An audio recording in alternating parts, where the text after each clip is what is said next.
Hey everybody, I'm Kris. We've looked at plenty of more budget-oriented items from Creative before, but they also make things for audiophiles as well, like the Aurvana In-Ear3 Plus. This updated version of the originals offers some new things, but is it worth the $150 asking price?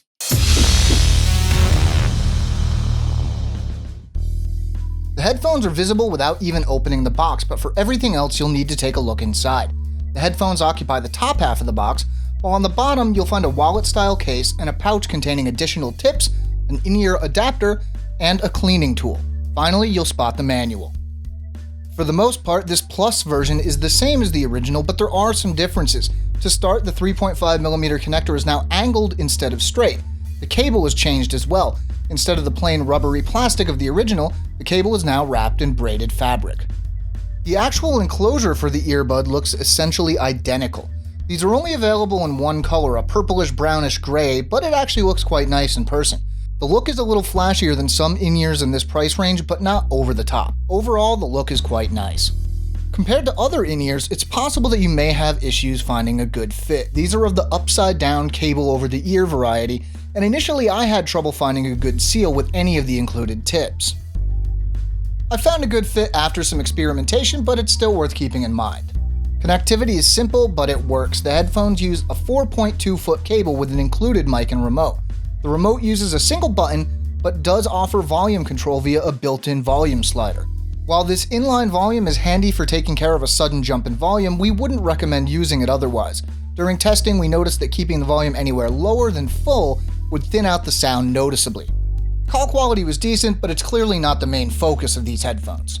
Some complain about the lack of low end in the original In-Ear3s, but that seems like it might have been addressed here. These certainly aren't a bass-forward pair of headphones, but we didn't find the bass particularly lacking.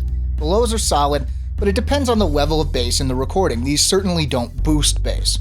Most instruments and vocals have at least a large part of their frequencies in the mid-range, and this can often sound crowded on in-ears, but that isn't the case here. Guitars, as well as male and female vocals alike, are treated well, and the high mids are smooth sounding without being overly subdued. Every once in a while there's a slight hint of harshness in the high end on hi-hats and cymbals, but this only occurred at very high volumes. Details are clear and clean sounding, though there is a pleasant softness to vocal sibilance.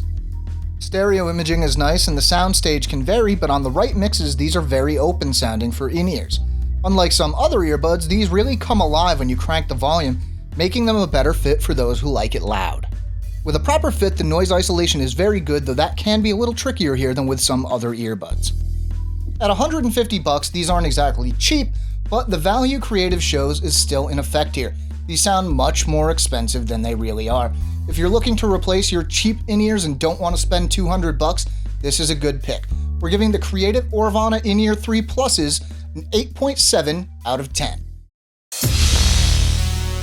And that's it for this one, everybody. For all the details, check out the full review over at SoundGuys.com. And if you want to stay caught up with everything we're doing, check out the newsletter. Links to sign up are down below. If you liked the video, let us know, and don't forget to subscribe. I'm Kris. Thanks for watching.